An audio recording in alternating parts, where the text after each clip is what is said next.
Last time I set out to learn mental math in about 40 hours. The last video was the first 10 hours of that 40 hours. This is the last roughly 30 hours or so. I'm using Arthur Benjamin's Teaching Company course on mental math as the major learning resource. Anyways, you can find all those details in the first video, which was posted many, many months ago on my channel. Now on to what happened next.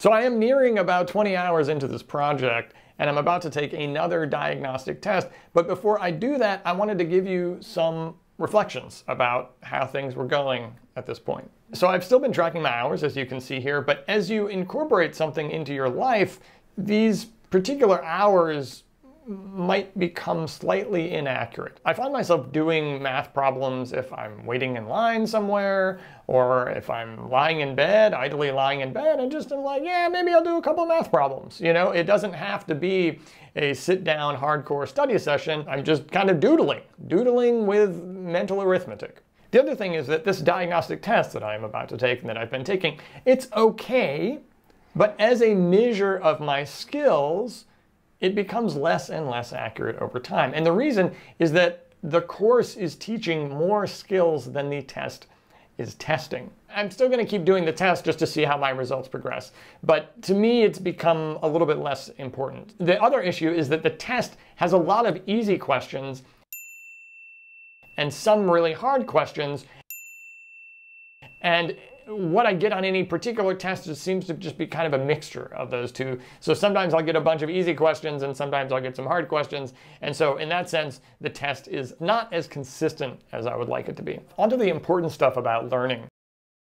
Do I push myself to go faster? To like solve these problems as fast as I can and like put time limits on myself and like feel really good if I solve a bunch of problems? Or do I push myself to not make any mistakes?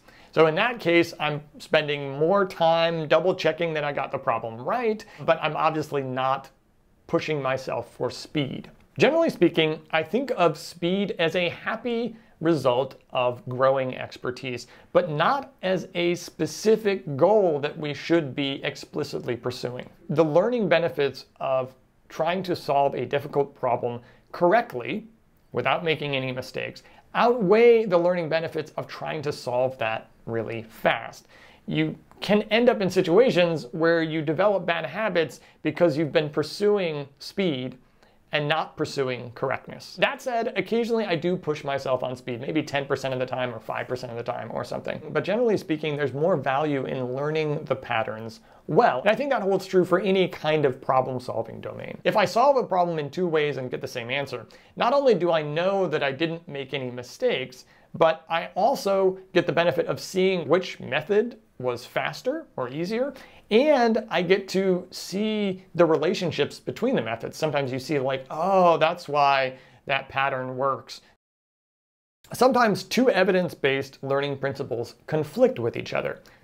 For instance, we have interleaved practice, which says that I should be mixing up problem types a lot when I'm practicing. And we have deliberate practice, which says that we should be focusing our effort on the most challenging parts of the task for us. Interleaved practice would say that I should do subtraction, addition, division, and multiplication problems all mixed up together. Deliberate practice would probably say that you should just do the hardest problems, like the really large multi-digit multiplication problems. And that is what is going to benefit you the best in the long run. So what should I do? In this case, I prioritize deliberate practice for a couple of reasons. One reason is that I already have a base level of skill, and I want to increase that skill to a much higher level. So that sounds to me like a scenario where deliberate practice is more appropriate. Another reason comes from understanding the underlying mechanisms behind these principles. Part of the value of interleaved practice is from distinguishing different categories of things from one another. But I'm not having any trouble with that. So it's not like I see a subtraction problem and mistakenly apply a technique that suits multiplication problems. Among the group of more challenging problems, I do apply interleaved practice. So I might solve like a 2-digit square and then a 3x2 multiplication problem and then a division problem with a 2-digit divisor. Finally, if you can feel yourself learning, it can be really motivational. Even though I've worked on this project over the course of several months, I can still remember when solving a 2-digit square seemed hard to me. Whereas now it seems like an average difficulty problem. I wouldn't expect to make any mistakes on it. Finding ways of seeing your own learning progress can be really important, especially as a way of sustaining motivation over the long run. So those are my updates. Last time I got 31 problems correct in 10 minutes, and I attempted something like 38. To be honest, I think I got a little lucky last time, just from how easy some of the problems were. So I'm not expecting to do that much better this round, but hopefully I'll do some better. Let's see how I do.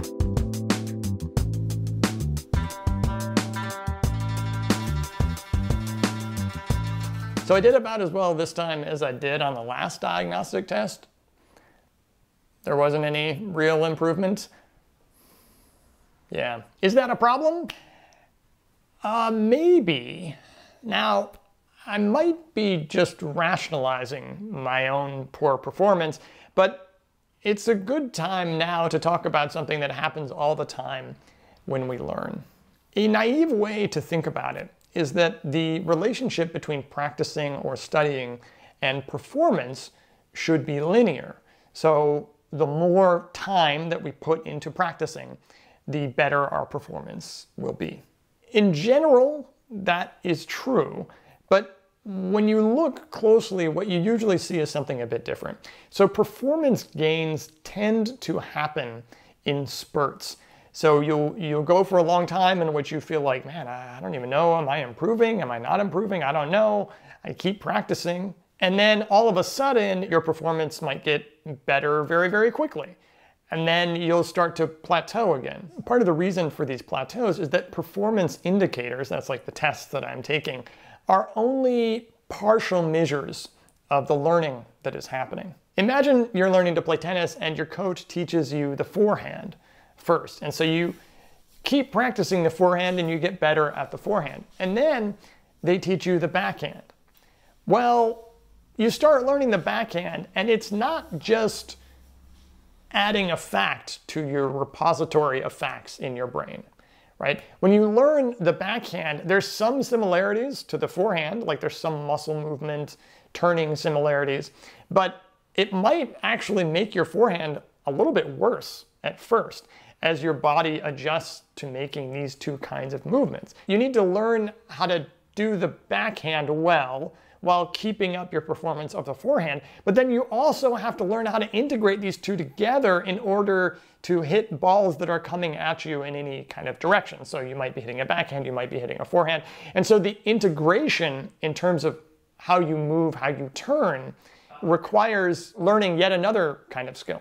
You're learning more all the time, but the number of balls that you get in these practice sessions is probably going to go down a little bit while you're learning the new thing. Now, what I think is happening, or perhaps what I hope is happening, is that I am engaging in this integration process right now. So I'm learning new techniques, trying to get better at those techniques and trying to figure out how those techniques should be used with the existing techniques that I have. So just to give you an example, in the beginning, I was trying to brute force my way through these 2x3 multiplication problems, which are usually the hardest ones that I come across. Now that I'm making this video and I'm saying that it's hard, they're not really that hard if you use the right technique. But anyhow, at first I was trying to brute force these problems, but then you can use little tricks depending on the nature of the problem to make it a little bit easier to do in your head. Then I started to use a method called cross multiplication. You can do this quickly on paper as well, but you can just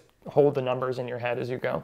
It takes practice to use these tricks. It takes practice to recognize when to use certain kind of shortcuts and when to use cross multiplication. And so I'm trying to improve multiple skills at the same time. Now, another thing to consider in this long way of rationalizing my poor performance is what is improving. The test is measuring essentially my speed and accuracy in solving the problem. So speed and accuracy, not improving. But maybe the amount of effort that I have to exert to solve these problems is becoming less over time. Test is not measuring for that. What about my stamina? Maybe at the end of those 10 minutes when I cut myself off for these tests, which is really kind of arbitrary, now I feel like I could keep going at the same level. And maybe in the beginning, I could feel like, oh man, I'm really tired, I really need a break. Something else to consider is whether you are making the same mistakes that you were before. So one of the most common mistakes that I was making in the first 10 hours or so of doing this project is that I would literally do the wrong problem. So I would add when I should multiply, or I would multiply when I should divide. I wasn't paying attention to the sign. And so now I don't make those mistakes really anymore.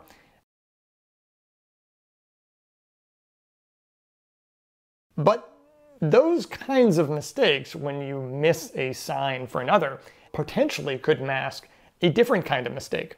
So if I multiplied when I should have divided, there was at least some possibility, even if I would have done the right operation, I would have still screwed up. So we've peeled back one layer of mistakes, and now we're making a different set of mistakes. So that's okay. That's another sign of improvement, I think. As I worked over the next few hours after this test, I focused on a few different things. 1/3 and 1/4 multiplication comes up very often in some of the harder multiplication problems.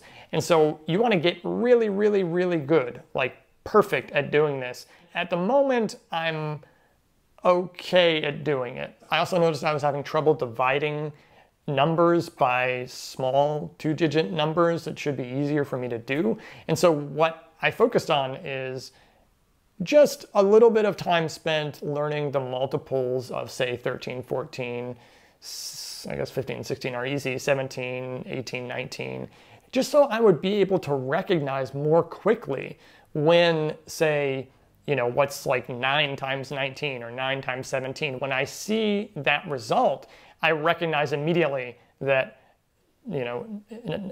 17 goes into 153 9 times, for instance. I also spent a little bit of time working on what's called the major system, which is a way of remembering large numbers through words. So every number gets assigned a letter, and then you create words based on the letters in the number. You use it especially when you can't hold a large number in your head for very long. So if you are solving a 4-digit square, for instance, the number is going to be pretty big, and it involves several steps mentally. And so it's helpful to have this major system to remember part of the answer while you work on another part, and then you put it together at the end. After spending a couple of hours working on this, I decided not to focus as much on this. And the reason is that I wanted to become more automatic in being able to calculate the smaller numbers, and then maybe later I can do the major system if I wanted to. Looking back on it now, you could say that those hours were wasted because I spent time learning something that wasn't really a part of what my ultimate goals are, I think, for this project. But this is part of the learning process too. Figuring out what you want to focus on and what you don't want to focus on. That's part of learning. And so you can't really escape that learning is at least partially about exploration. Having the mentality of like, oh, well, if I only knew then what I know now. Well, the knowing was part of the learning. So it doesn't really make much sense to think that way, because how could you have known unless you would have explored? So that's my spiel there. So I'm going to work some more on this over the next few weeks. I'll see you in a few hours, and I'll come back with another update. Ba, ba, ba, ba, ba. So today is the first time I'm seeing real gains from a practice test. I solved 100 problems in 25 minutes, and I got 7 wrong, but I felt extremely confident, especially over the first 50 problems or so. And this was all done while my son was like distracting me, asking me random questions and such. I want to talk a little bit about the development of intuition and pattern recognition. So just to give you an example of what the process of change is like. Earlier on, when I came across a problem that asked me how many times does 17 go into 51? Usually as part of a larger division problem.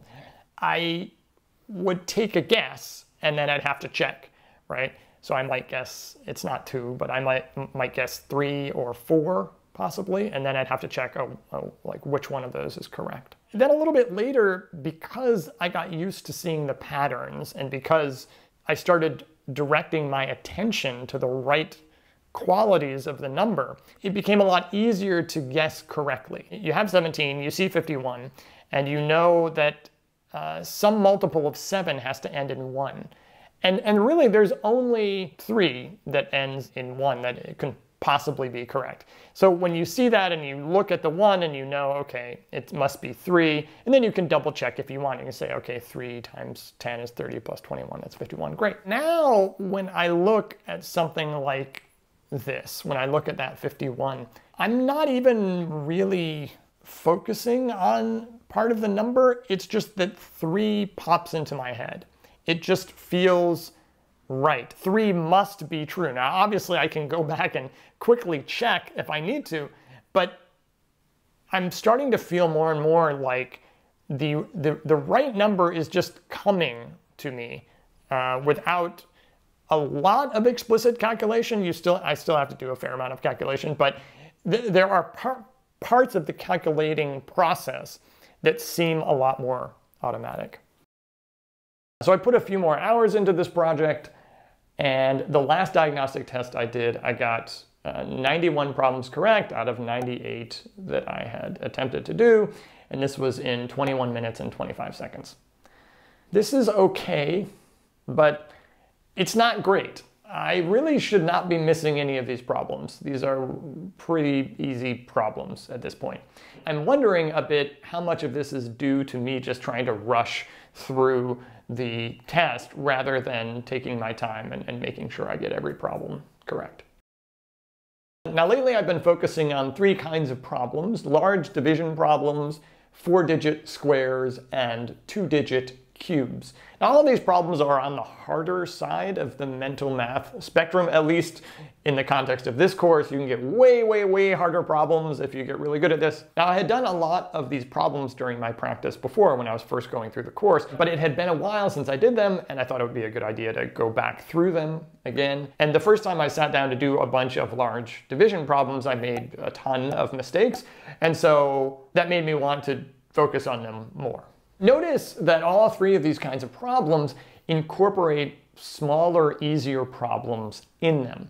So a 4-digit square, for instance, requires that you do a 1 by 4 multiplication problem and then keep track of how many zeros you have, and then do a 3-digit square after that. So they're good problems to do because if you make one little mistake at some point during the problem, the whole problem is wrong, right? And so you can't get away with telling yourself, oh, hey, I got 17 out of 18 problems right. That's pretty good. Well, if a division problem embeds 18 small problems together and is asking you to get every single one of those right before you get the whole problem right, well, then it's just a more challenging problem. It gets you to focus on the mistakes that you're making more.